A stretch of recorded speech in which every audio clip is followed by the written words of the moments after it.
Right, so that was the last screen we saw in the session before. Uh,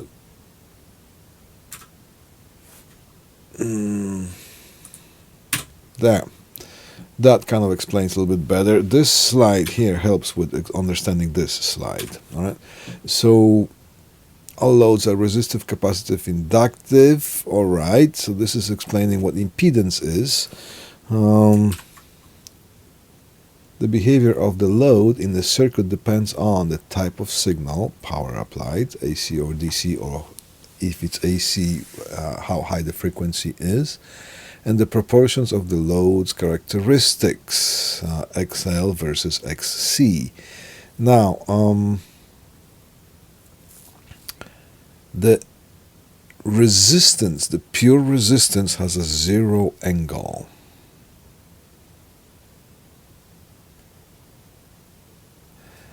The inductive reactance resists right away. So we are putting it at 90 degrees ahead of the zero angle. Capacitive reactance resists later, because we get the current flow first, and then when the capacitor charges, it stops the current flow and the voltage begins. So we're putting it at 90 degrees later than the pure resistance. So look at this here. Here is the inductive reactance. Here is the capacitive reactance. Here is the resistance. Go back to the previous slide.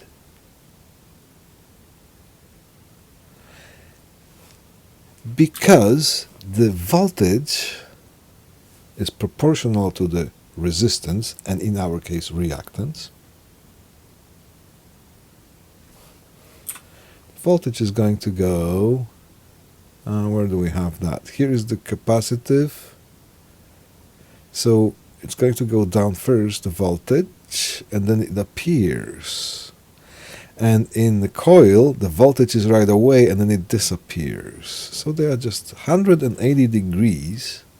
The voltages across these components are 180 degrees apart because their resistances or reactances are 180 degrees apart.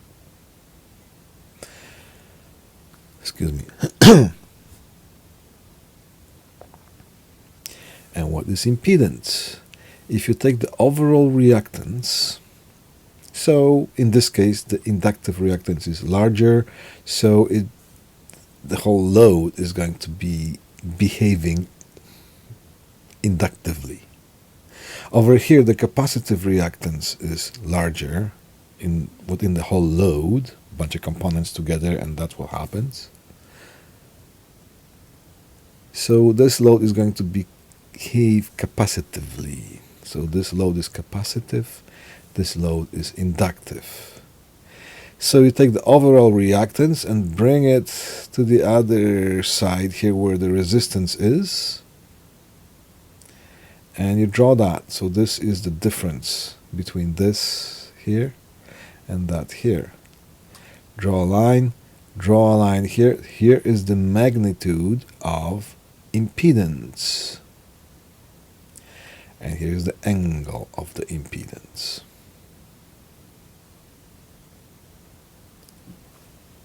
Would be plus 90 degrees. And if it's capacitive, if the load is capacitive, then we do the same thing, but the overall reactance is going to be pointing down. So we bring that, this minus that is going to be this length here, this magnitude, right here, XL minus XC. Draw the line, here's a magnitude of the impedance, because impedance is a combination of total reactance and the total resistance within the circuit. or within the load. And here's the angle of the impedance. Negative 90 degrees. Oh, well, negative whatever degrees here. Here's the positive some whatever degrees, and here's negative whatever degrees here. And from the Pythagorean theorem, you can calculate the magnitude, or you can use trigonometry. SOHCAHTOA, sine, cosine. Right? Here's Pythagoras. Alright, so that was the impedance that we had. Now let's keep going. I'm going to can close that. Right. Microsoft PowerPoint wants to keep the annotations. No, discard. That's the Pascal's law from the previous presentation. Let me just queue up the next one.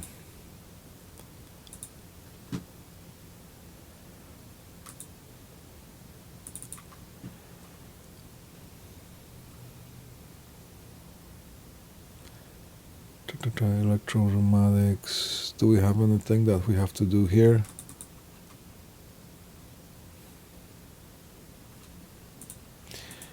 Alright, I'm not going to bore you with that. This is that set of notes that compares how this industrial pneumatic system works and the 5 most common elements used. What's hydraulic system? Okay.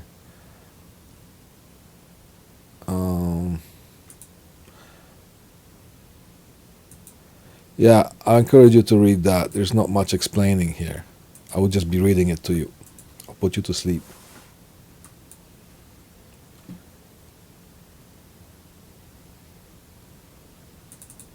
This is more interesting. Here's the relays and the back EMF.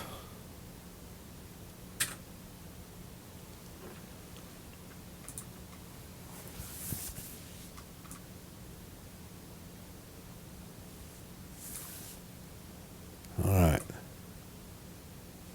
Cool. Alright, so it's can we see the animation here? Yeah, alright. What's happening at the animation? The solenoid here is activated and it becomes an electromagnet. It's electromagnet, so it magnetizes the core of whatever the ferric or metallic core, iron core right here. And when you make the current flow through the circuit, through the inductor or the solenoid, it magnetizes the core. There's a metal part, pulls that together, closing the switch. And if the electromagnet is de-energized, then the spring pulls it back. So here is a solenoid, here, relay. All right, what did I say here? EMF, back EMF, protection diodes, and relays. Remember we talked about that? So what is in EMF? Electromotive force is the voltage generated by a source. All right. In coils and relays, EMF is induced.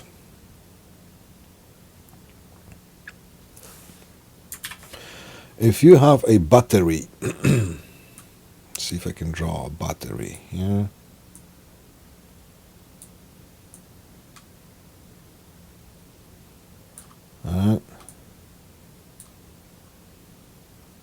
Here's the plus, here's the minus.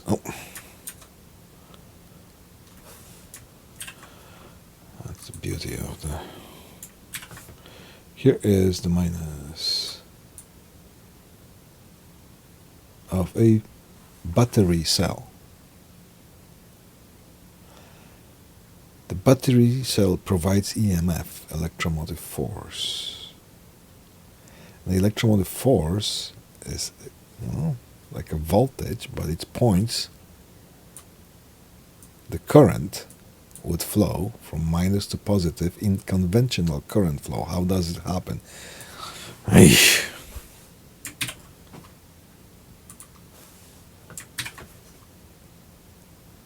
We connect a wire here I'm not fixing that again. Resistor. And that goes back here.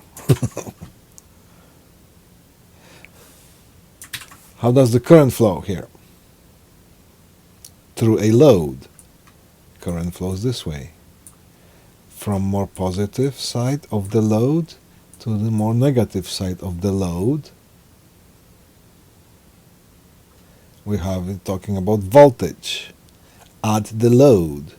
And the voltage, positive and minus here, and negative, the current flows from negative to, because we are circulating the current, so naturally here. So this would be the EMF source. Here's the load.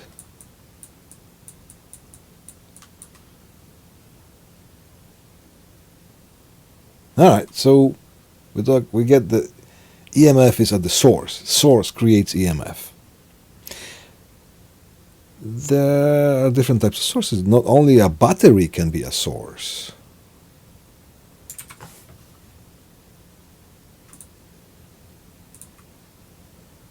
Alright. In coils and relays, EMF is induced when the current flows through windings. In the context of physics and electrical engineering, EMF can refer to two distinct but related concepts: electromotive force, a driver of the current, or electromagnetic fields, the combined presence of electric and magnetic fields. Alright. Where do I begin taking this apart? EMF as electromotive force. In this technical scene, EMF is not a force but a potential difference measured in volts produced by a source. In this technical sense, EMF is not a force but a potential difference.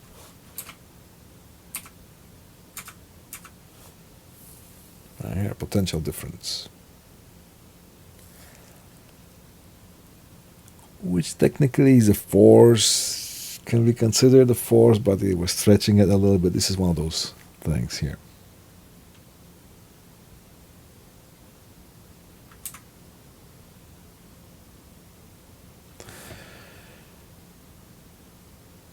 It is the energy per unit charge provided by a source like a battery or console. Okay, we just explained that in the previous slide.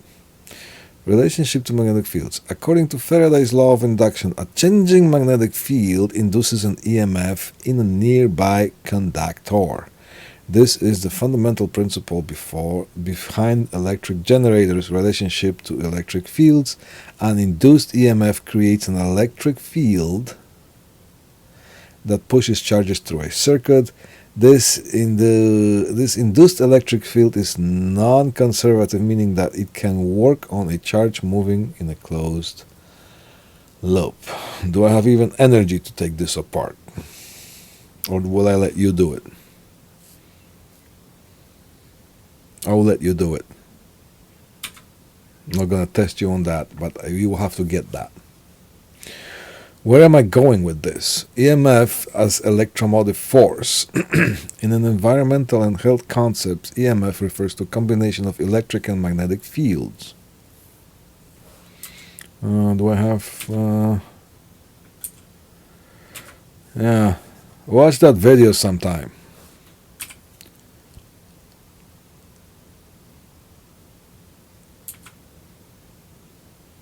Where do I draw? I draw here.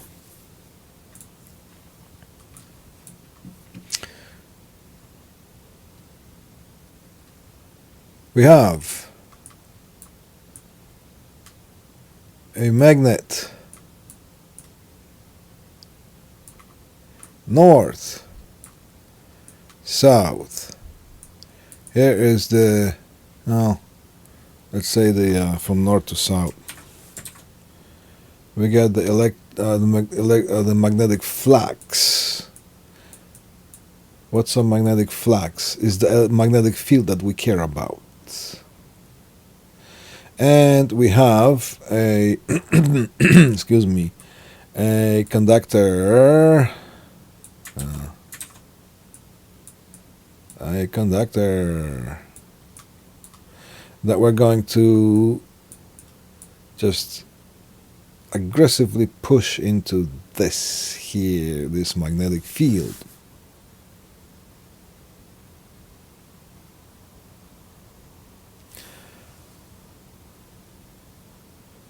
There is no magnetic field happening here.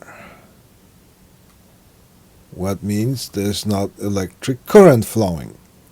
Because if we have a conductor and there's a current flowing, there is a magnetic field happening, spinning around the conductor. But the spinach of that is 0 at this point. We move that in, then let's say this is the cross section of the wire magnified.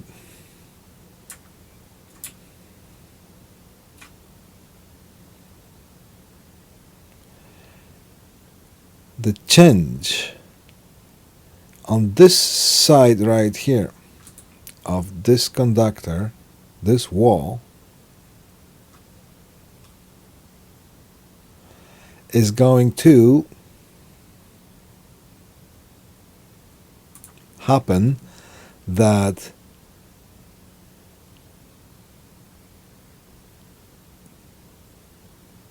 this magnetic field is going to try to spin this way. So this is the change that happens. We're going to try to spin it that way. But because it's a coil, if this wire is in a coil, or it just so happens to be the wire here is going to oppose the change. So it's going to try to go that way.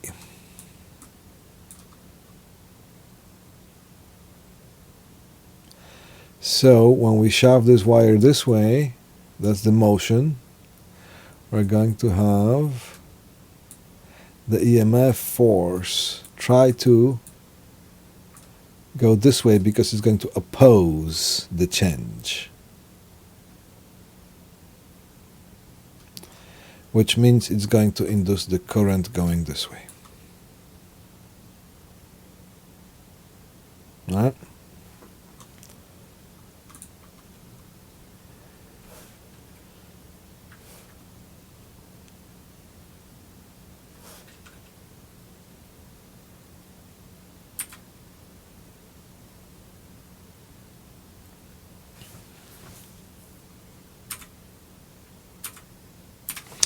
Which means, let me get back that, let me get that slide back. Which means that this piece of wire is going to become the source of things. If we connect a wire to a resistor, that's going to be somewhere further, and this is the only thing that is going through that. So the current is going to flow this way here, which means in conventional current flow, this is going to be more positive side of the resistor, this is going to be more negative side of the resistor, and this is going to be positive side of this wire, which becomes a source now. It's just like the battery, and so it makes sense. In EMF, as a source, the current flows from negative to positive, causing the current to flow in a load from positive to negative. EMF, load. EMF, source, load.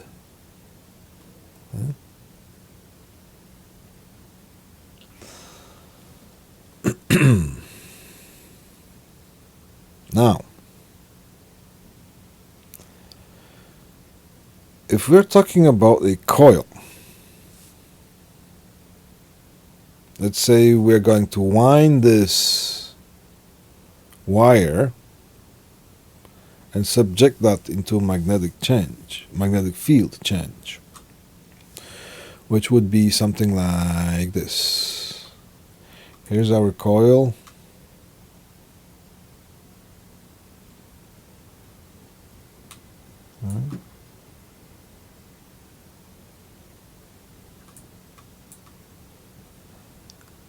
And here is our DC source, so positive, negative.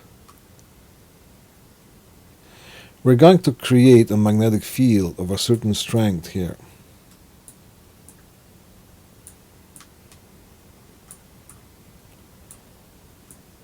It's going to have a certain strength and a certain direction, opposing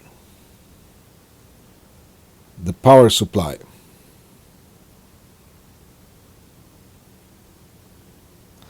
So once we have the positive and negative here, that coil is going to try to push this thing to be negative and push this thing to be positive, but it won't be able to because the power is applied. As soon as we get rid of that power, that thing is going to release all its hounds in anger that it would not let it do it, and then it's going to go the opposite way with a vengeance.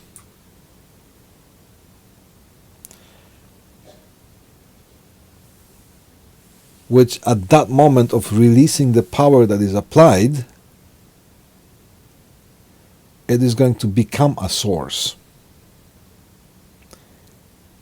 acting backwards on what it was supplied. So it's an EMF that acts backwards towards what it was supplied. Hence we're calling it back EMF.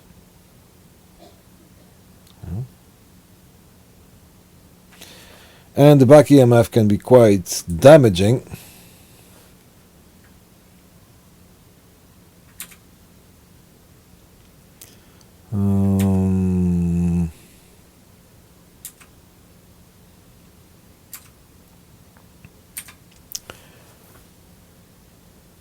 To the point that it can be in thousands of volts. Momentary action here. So back EMF in relays here. When the coils are de-energized, the collapsing magnetic field induces a reverse high voltage spike. This spike is known as back EMF or inductive kickback. Why back EMF is a problem? Back EMF can damage transistors, microcontrollers, and other driver circuits. Back EMF creates electrical noise and might cause malfunction in electronic circuitry.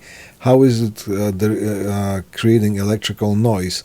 When all those back spikes are happening with bunch of relays that are within certain type of machinery, and you have some relays opening, some relays closing, so you're going to have all those spikes that are going to create a electrical noise within the environment of that machine or the production line.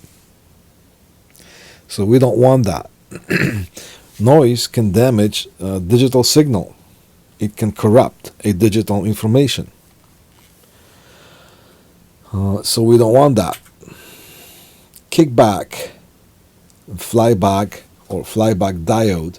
A diode is placed across the relay coil to safely dispose the back EMF. It provides a path for current when the field collapses. It protects sensitive electronics. So here is a circuit, well, typical transistor used as a switch. So it's a bipolar transistor, BJP, NPN transistor. So here's collector, emitter. That's where the current is trying to flow through, but is being blocked by this junction here, bipolar junction. So we're going to have to apply a certain amount of current here to pass through that, and then this is going to start flowing. So that's how the amplification works. Or if you just have lots of current or no current at all, you can make that transistor act as a switch. So when the transistor acts as a switch, then we have the VCC. VCC stands for voltage collector collector. Many collectors are being supplied by this voltage, so so VCC, that's the voltage. And this relay, here is the relay.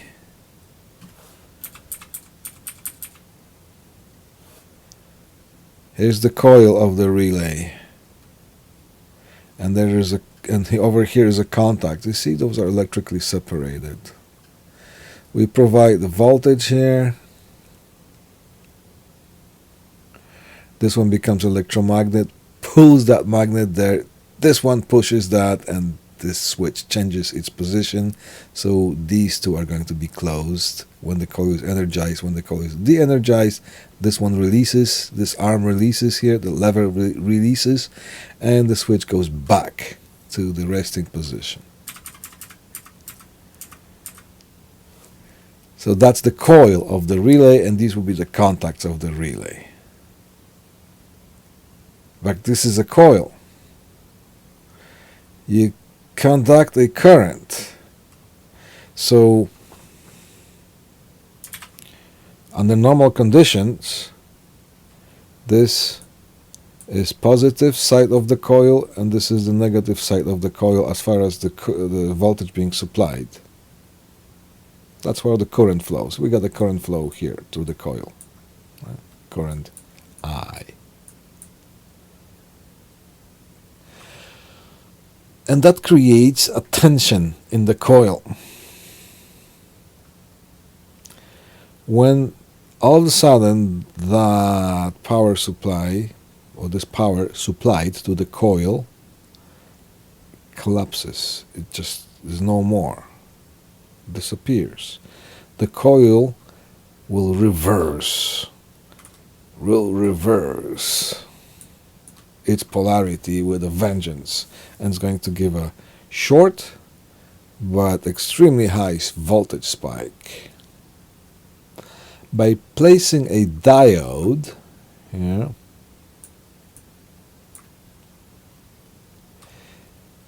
in the reverse polarity, what does that mean? Under normal conditions,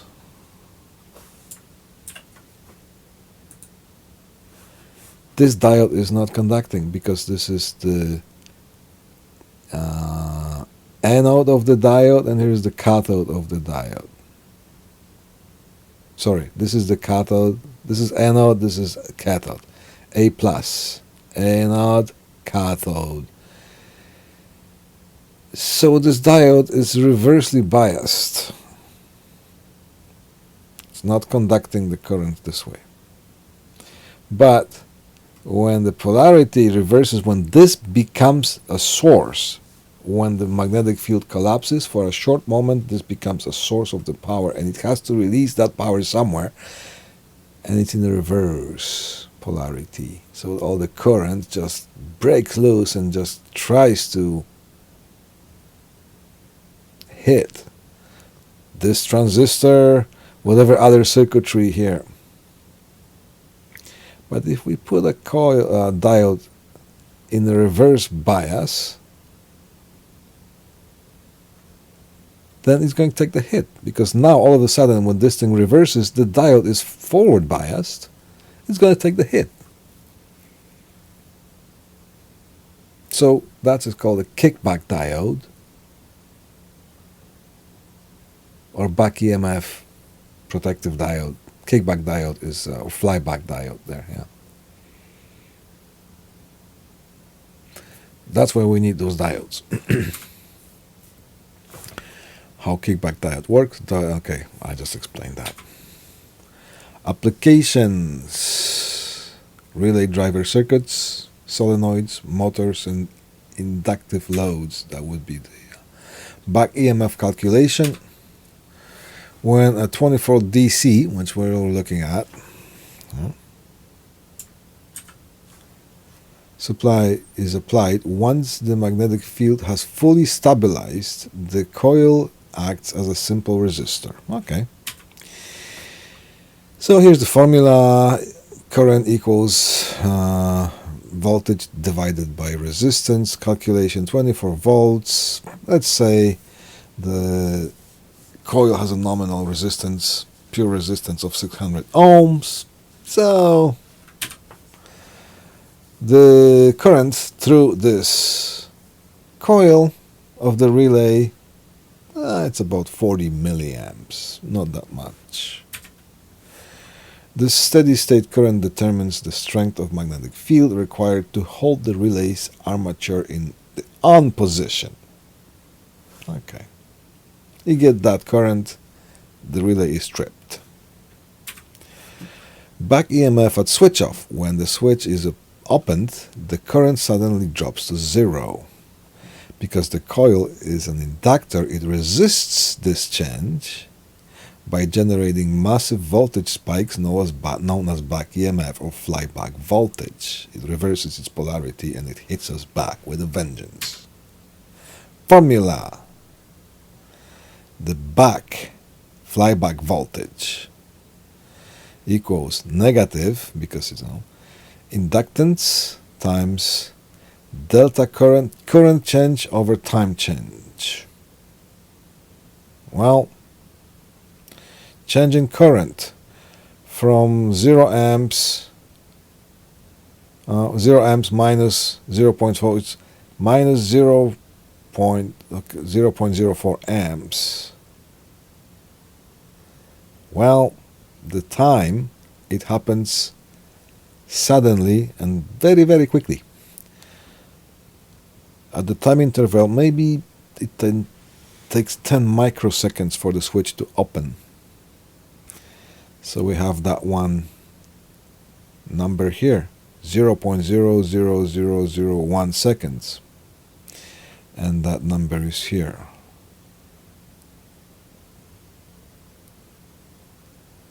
And here's the inductance.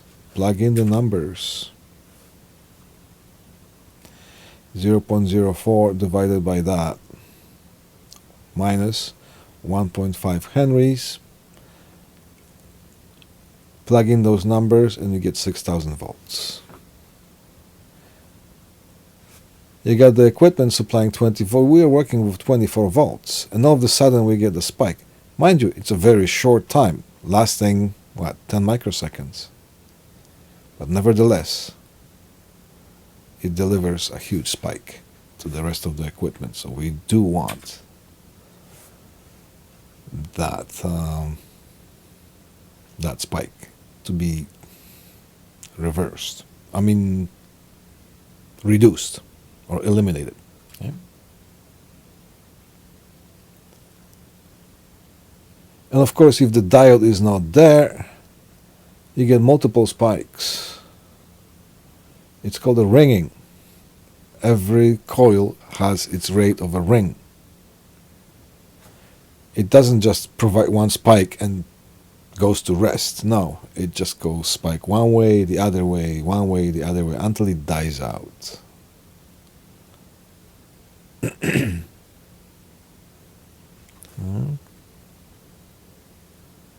So that's why we do need that kickback diode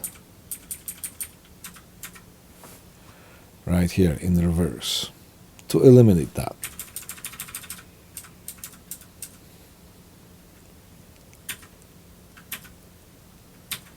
That's it. That was the last slide. Can we do one more? Discard.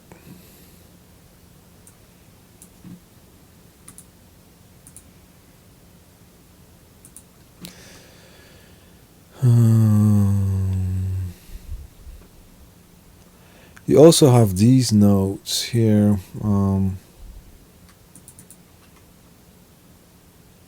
Posted.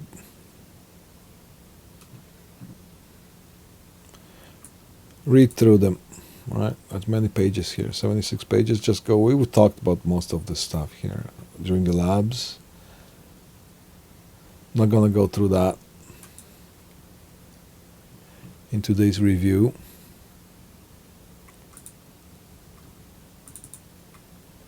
Can we do one more?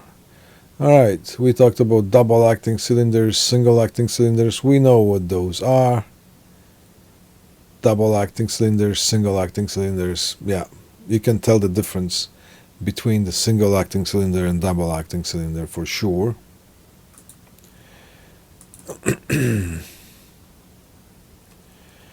And we have done lots of numbering systems, so the other stuff is just fresh for us. So take a look at the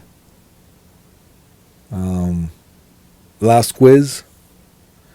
Take a look at this if you haven't seen it. Let me show you here.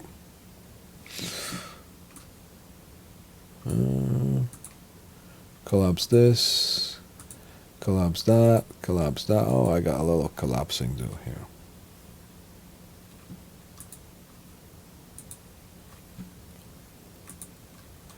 Here is our home screen. Somewhere there's our YouTube playlist. Show all the announcements.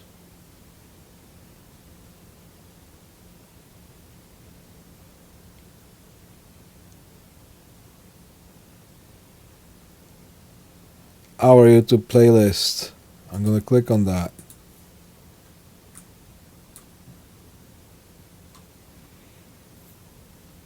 Now, at the end, these two lectures are going to be there, but they're not there yet.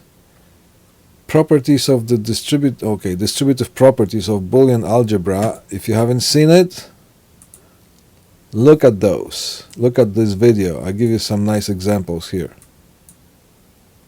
I'm going to ask you some questions. Same as the last test. So the final test is going to be the combination of the first test and the second test. You already have the first test questions, so it's going to be similar questions to that. And you're fresh with the lectures on the numbering systems and some of the PLC logic as well.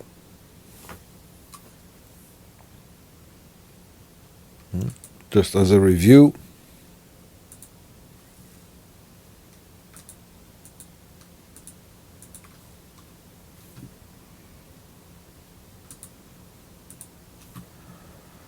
here's the ladder logic that we have done. One rail, the other rail.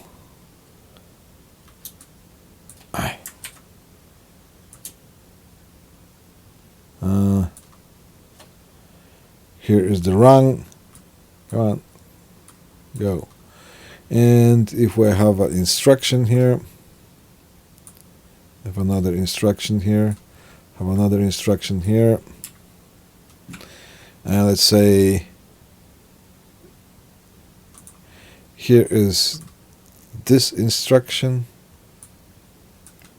and here is that instruction, and here is this kind of instruction here. Both.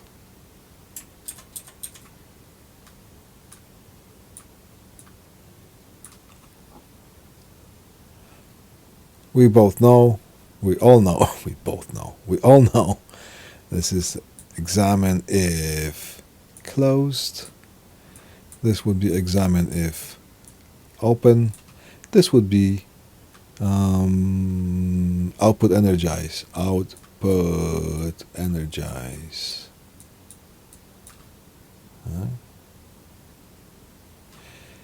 In order for this bit to pass the logic continuity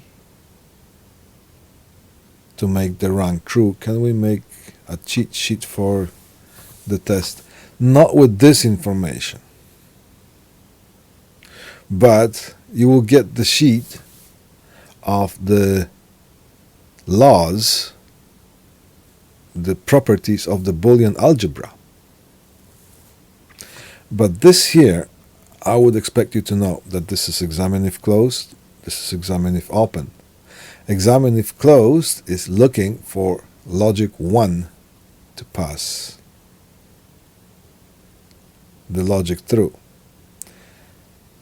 This examine if open is looking for logic 0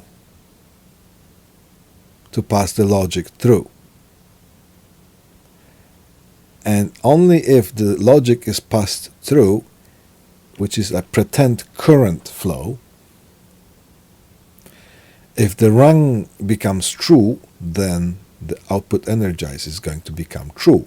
And the true is logic 1, which will be 24 volts, or false, which will be logic 0, which will be 0 volts DC within that PLC module that we are dealing with.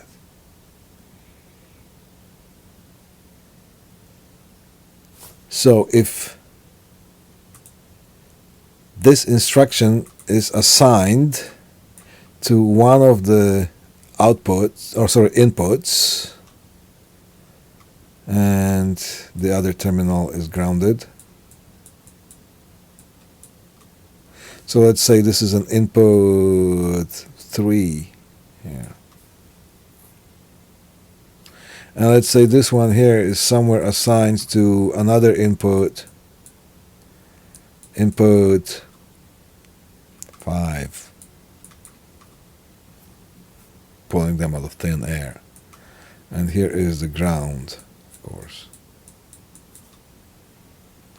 So if we have the input modules 1, 2, 3, 4, 5, 6, 7, 8. So this will be 0, 1, 2, 3, 4, 5, 6, 7. Alright, these are the inputs here. These are the inputs terminals. So in order, I'll just get to you in a second here. Yeah, Jasmine. I can see your text. Yeah. Okay, why not? Will you give us the cheat sheet with the Pascal's law? I think I gave it to you last time, so you have it. You can have it again. Or if you can make your own as well, you can use both. Mine or yours, whichever you're more comfortable with. As long as, well, you have all those formulas. I'm not expecting you to remember all those formulas. I just expect that you would know how to use those formulas. Okay? So, meet you halfway that way. Did I answer your question?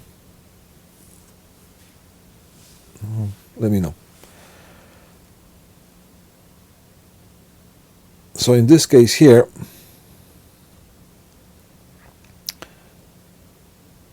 in order for this OTE output energized to be 24 volts or logic 1, what do we have to apply to these inputs? Okay, so this instruction connected that is assigned to input 3. So input 3 has to be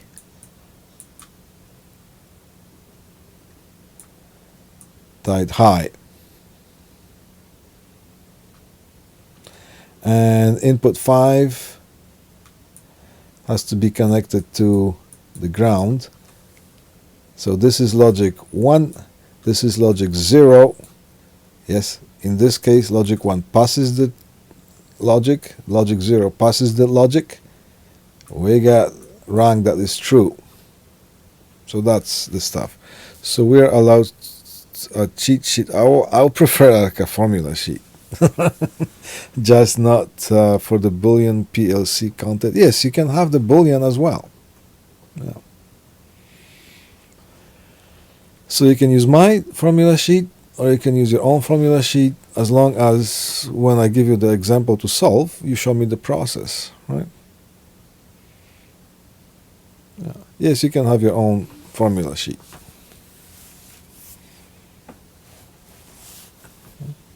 All I'm asking is that you staple that. Whatever you use, you can just staple that. Same as the previous two tests. So you can have your own formula sheet, you can bring it with you, or you can use the one that I give you, or you can use both. Yeah.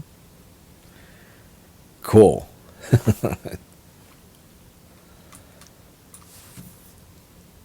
So that kind of stuff we will need to know. That logic, and of course the Boolean algebra, the stuff that we talked about in person class today. the distributive properties, De Morgan properties, or De Morgan laws.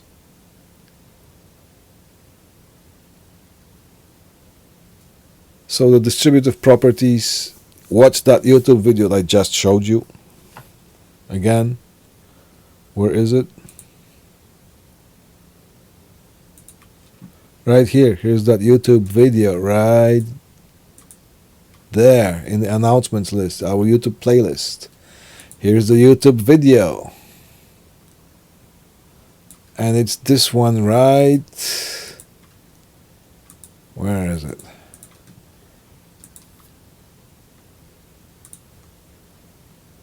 Right here in the YouTube playlist. Tells you the distributive properties. Watch that video, 23 minutes. I might ask you to either draw me a latch, 3-wire latch, or the latch and unlatch latch. What would be a 3-wire latch?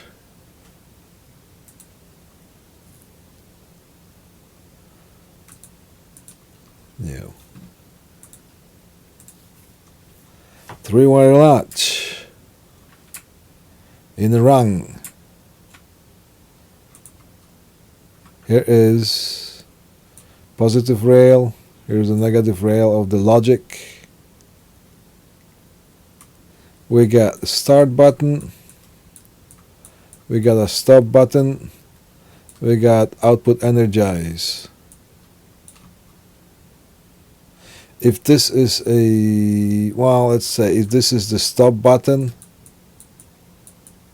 if this is the start, then we have to make a branch, and this is the OTE,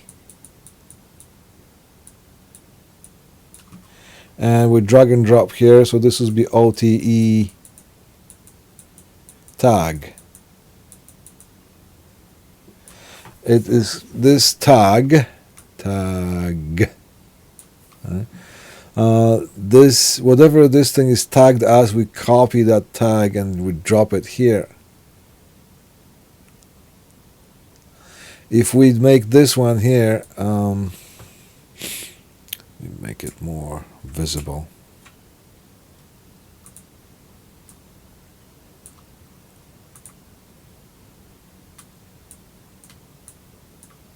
If we make that examine if open, then the logic is going to be passing through. You give a momentary push on this button,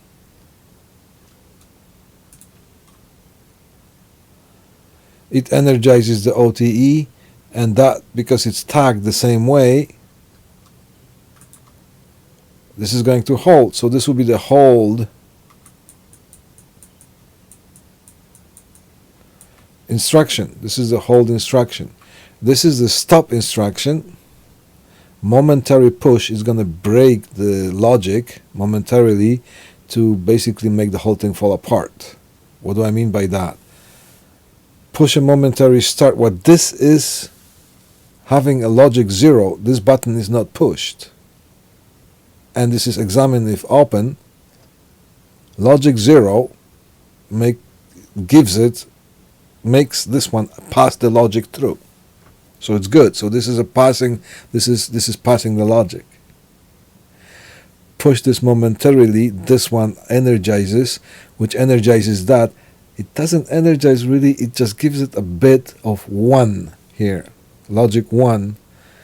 But because this is already continuing, having the logic continuity, it's passing the logic through, and all of a sudden this 1 gives it also a logic continuity, so the logic flows through here and it's stuck in the output energize.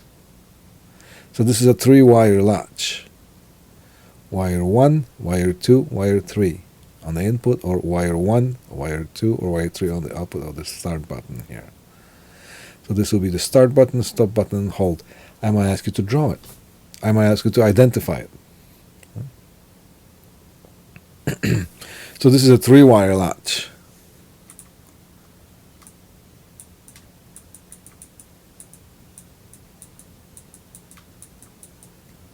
3-wire latch, logic on PLC. There is also the latch unlatch. So separate those pages here. Yeah. Now we have a rung.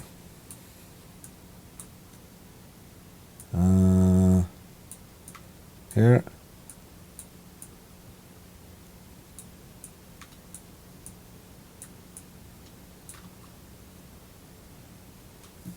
Now we have different instruction. Output, latch, and this instruction is with the L inside. So whenever we provide a momentary action here, that is going to latch. And if we assign that to output,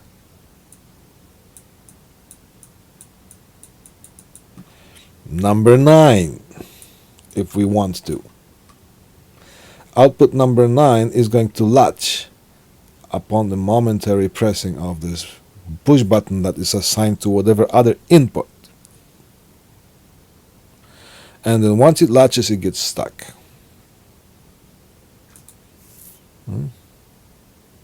We need another instruction to unlatch it.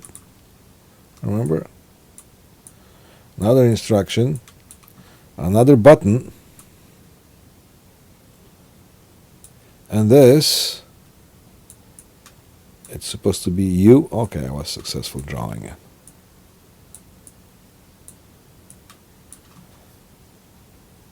When you press that push button that's associated with this instruction, and if you assigned that to the same physical output, activating this instruction by pushing one of the push buttons that's associated with that. This one is associated with another push button on the input, so pressing that button is going to latch. It's going to give it into 24 volts. Pressing that button is going to send the instruction to unlatch the same one, if you assign it to the same one. So this is the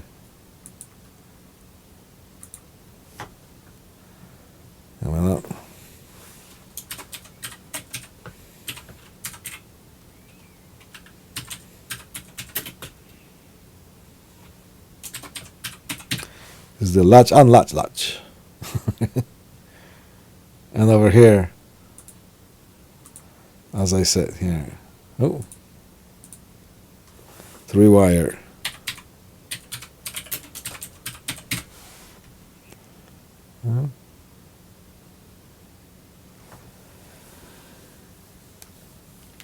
And I'm pretty sure you know already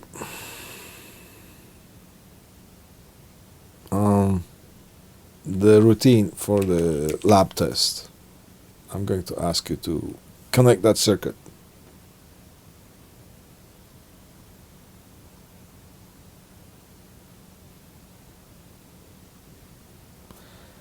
Watch the lecture that precedes that. Latches, where is that? Oh, look at this. 2 latches.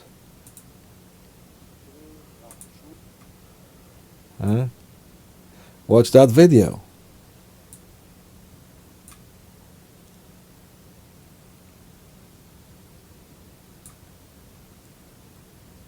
Watch this video.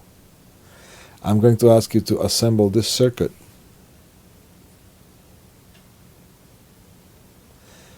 Here's a 3-wire latch.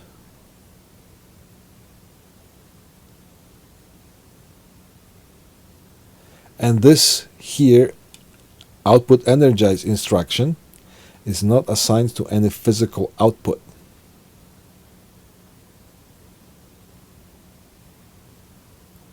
It's to give the instruction. So when you create a 3-wire latch with that output energize as a base bit, it just gives us a bit, and that bit can be assigned, drag and drop into this instruction here, and the same one here. So, and this one is already passing this, so this is the examine if open. Momentarily pressing this button momentarily latches that, which gives it logic 1 here, logic 1 here, which means the rung becomes true or not true based on what we do with this one and what we do with this one.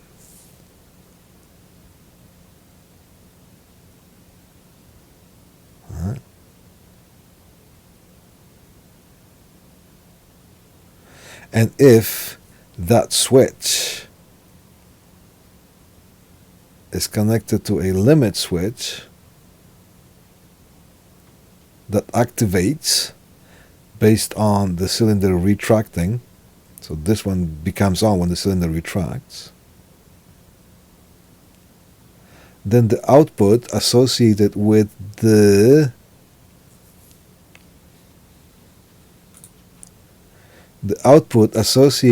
solenoid, see, Y1, this is Y1, is energized. And goes into the latch position.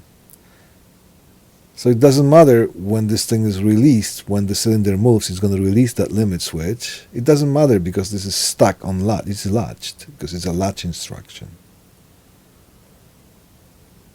Until that cylinder moves and hits the other switch, gives it a momentary push, which is this one. And this one is associated with the same output. See, same output, physical output that's connected to the same solenoid, but it's unlatched that. So pressing that momentarily unlatches that, de-energizes the solenoid. It's going to retract until it hits this switch again. So it's going to oscillate back and forth. So it'll be astable multivibrator, connected with a monostable valve, or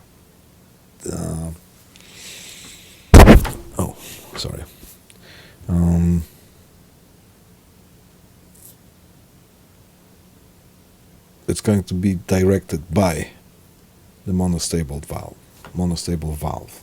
What makes it monostable valve? Solenoid energized, it changes position. As soon as the solenoid is de-energized, that valve returns to its resting position. It's going to stay there. So it has one resting position. The other one is a transient position. I'm going to ask you to connect this circuit. Analyze it just the way as I did. Watch the YouTube video again if you want. And that's the lab test. Some of us already have done it. Cool. All right. Yeah, I got some note. Just skimmed through some of those notes. Remember what you were asked on that last test. Remember what you were asked on the test number 1. Yeah, we'll be happy. I'll just give you the test. You write it. You go home and have a coffee later. Cool. If you have any other questions that maybe they don't come to your mind right now, by all means, ask me in person tomorrow during the labs or email me. Awesome. So that's it. I just want to give you today. That was a big run through the review today during the in-person class this week and these 2 classes here. I'll see you when I see you. Thank you very much.